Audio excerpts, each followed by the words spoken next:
So, hi, I'm Elise Chaffins, and I'm here today with documentarian Essie King and Danielle Healy, who's the subject of the new film, Our Dad Danielle, which is available on VOD on November 1st. Thank you both so much for joining me today. I really appreciate it. Thank you so much for having us. Thank you. My pleasure. Absolutely. Wonderful. Yeah, I really enjoyed the film. Essie, you talked uh, about how you got connected with Danielle through the screenplay that she sent. Can you talk a little bit about that conversation Sure. that the two of you had and how that morphed into a documentary instead? Sure. So Danielle and I had become friends, and stayed in touch. And she had come out to me, and when she contacted me, because I was so proud of her for coming out, I immediately said yes. As I've said before, but I hadn't read the script. There was great moments in the script. And there was really funny ideas there. But the truth is Danielle had just come out. And so she was still kind of, learning how to feel comfortable uh, around, everyone as Danielle. And Becky had never acted before. And so we tried real hard and gave it like a long kind of like I think it was like an 8-hour shoot day of trying to work with the script and then improvise, but it just wasn't working. And it felt kind of like it just felt too fresh to try to do that too, because Becky was still kind of navigating all of the what had just happened. So it just seemed more interesting to just be honest and real, and ask them if they would be interested in doing a documentary. And they said yes. And so then like we shot a day of questions, and then I went and kind of edited that together to present it to them to see if to show them that they could trust me with the story. And after that, they said yes, and then we began the process.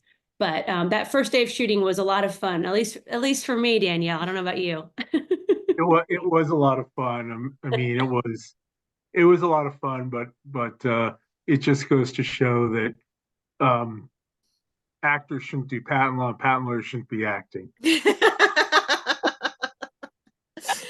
Oh gosh. So one of the things that I loved is that this film starts out and it seems mostly like it's going to be about a woman transitioning later in life and how that impacts her family, but it kind of morphs into this story about activism that Danielle does for the trans community at large, and real specifically for Sasha. Can you talk some about that evolution and how you felt about that, Danielle, and kind of how that worked with I don't know if you went into it with like an idea of what the documentary would look like, or yeah, just that. Um, well, I didn't really go into it with many preconceived notions of what the documentary would look like, or that the documentary, would shift to a focus here, a focus there. I went into it, just trusting Sarah that she would make a documentary that, in my mind, would show me and my family as just regular people, Mhm. and that, it was possible, and it should be the case that trans people are just people, and that was my goal, was to show people that I'm just like anybody else. And, to the extent I got heavily into activism, I found out that once I transitioned in Texas, I lost most of my clients. And I realized that people with no money are much less picky about their lawyers than people with money. So, I'm a lawyer through my heart and soul, and I wanted to practice law, and so I ended up becoming, an accidental activist, so to speak. Yeah. Yeah. So another thing that I really appreciated is that this film kind of highlights three trans women pretty prominently. Essie, can you talk about how you worked with Jerry and Sasha in the context of this film with Danielle? Sure. Yeah. I mean, like to what Danielle said, we went in it with it not knowing what would happen. How can you know? Because it was also fresh, right? And the main thing for me was that I wanted it to be as authentic as possible, as humanistic as possible. And Danielle's a dynamic woman whose life was evolving and she was navigating various things. And so like never could have predicted Sasha, but Sasha was such a beautiful thing that happened to Danielle and Becky. And that was such an amazing chapter. But obviously, when we first started this, I had heard of Sasha, but I didn't even think I never thought I would meet her. We weren't sure if she was going to get asylum, so that was like ongoing throughout the process. And during COVID, really changed the course of the film because Danielle's high risk with her disability, and we there was a lot going on that we wanted to capture because Sasha had moved into the house. And so I went there with the camera operator, and basically my camera operator and we did lights, sound, everything, just the two of us, because we couldn't have a big crew in the house with Danielle because of what was going on with COVID. And we got to really see the intimacy with Sasha and Danielle, their friendship, but also Danielle being like a mother and mentor to her, which was so beautiful. And that intimacy that we were able to capture, again, we could never have planned for that, but that was a direct, like, we pivoted because of COVID. And then we were staying in the house to try to um, be like in a pod to be safe, but Right. also, we were low budget. So all of these things they were kind of like a problem would present itself and we would try to figure out ways to adapt. And it ended up giving us some of the most intimate footage in the film because of that. And when I was staying with Danielle, she had invited Jerry Ann over and another trans friend. And so that was the first time I was able to meet some of Danielle's trans friends. And that was amazing. So some of that footage is in the documentary. We sat outside and we had a barbecue. And I was just immediately taken by Jerry Ann. And what was interesting to me was obviously the exact opposite experience that I heard from Jerry Ann when I first met her, because her experience compared to Danielle's, I mean, Danielle kept her wife, kept her family, kept her career pretty much. She was able to navigate that and salvage that. But Jerry lost everything.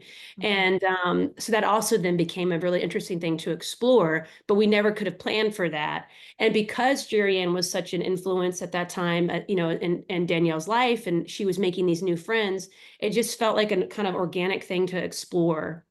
And also to compare and contrast, because so many people, Danielle's story is, very inspiring, and Sasha's is also extremely inspiring, but they're very rare, right? A lot of people do lose everything. A lot of people don't have the privilege that Danielle, acknowledges that she has and she's able to use to help people.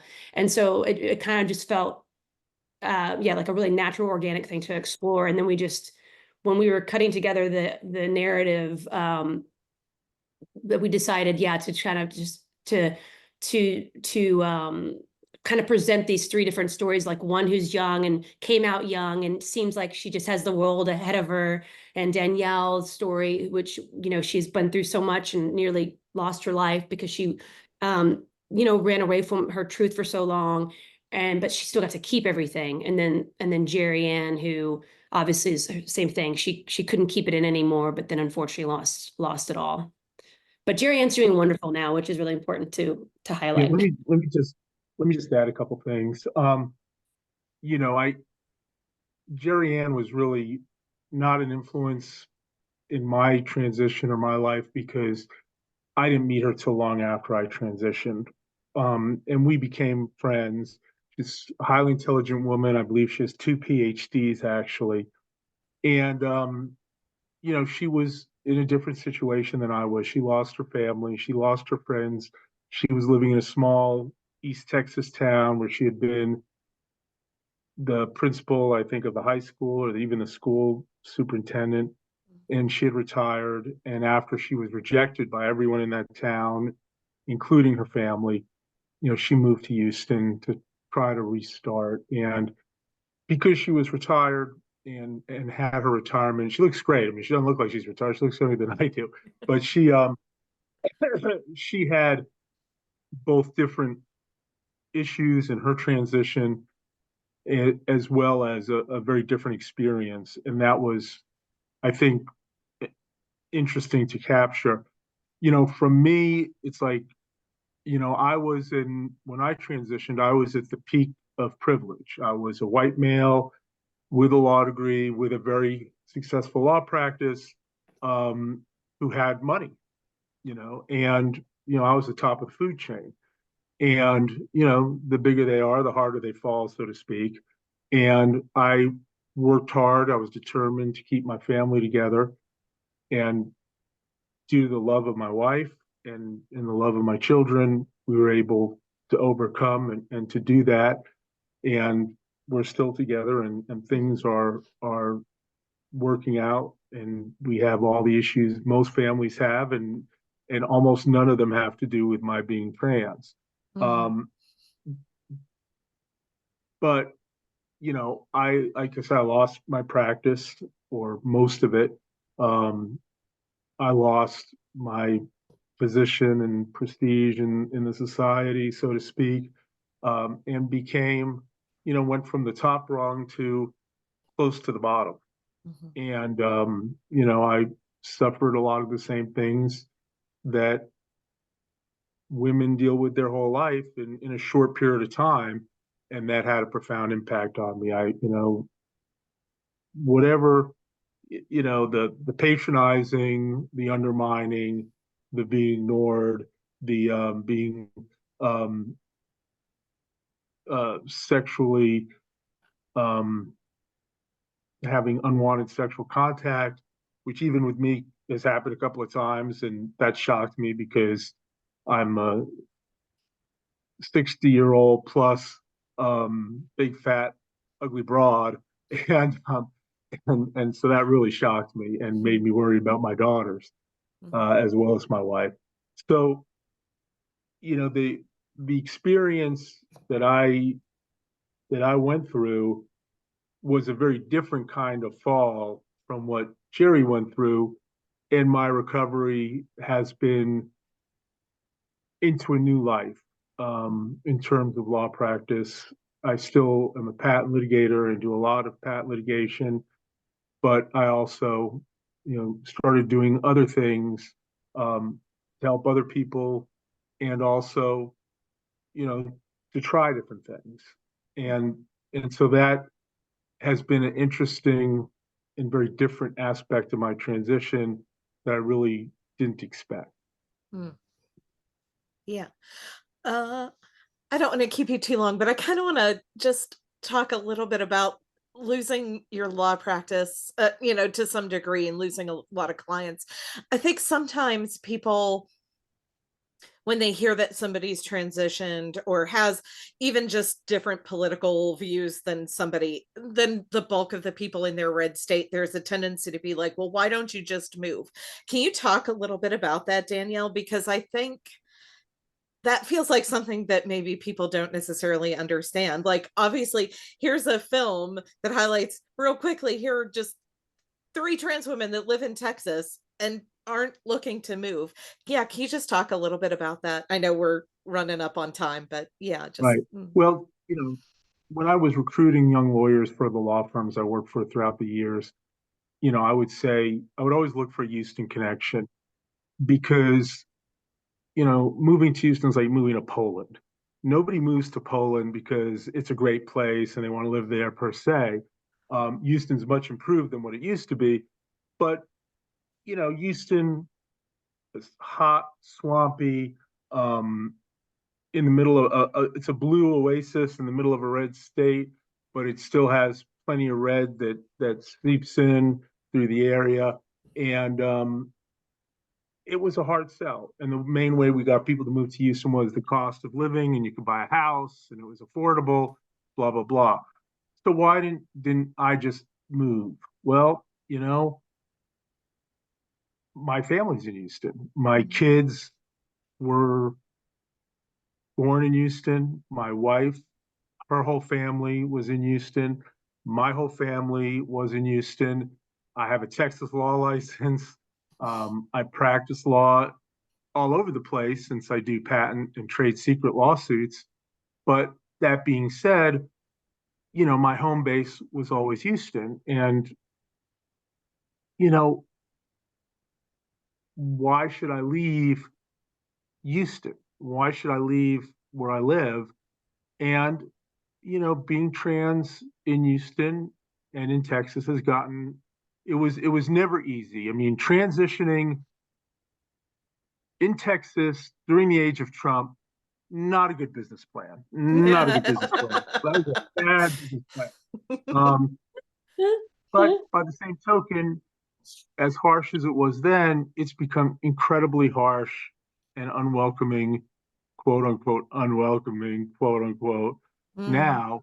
Um, and it's hard. I mean, it's hard to deal with it. And, we're still dealing with the push me, pull you of where to live, and one daughter who's as ingrained and implanted in Houston as you can be, and another daughter who's in LA. And, you know, it's just hard. I mean, mhm. it's hard. I'm ingrained in Houston from having a gas station on every corner to being in LA where it's much harder to find a gas station.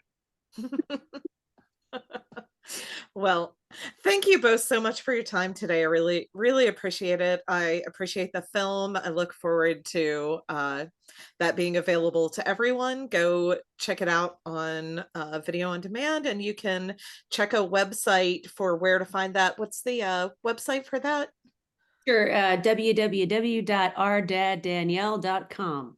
Excellent. And they should have links there to Yeah. so you can watch the film. Thank you Mhm. both. Have a Thank you great so day. much. Thank you so much. Okay. Bye bye.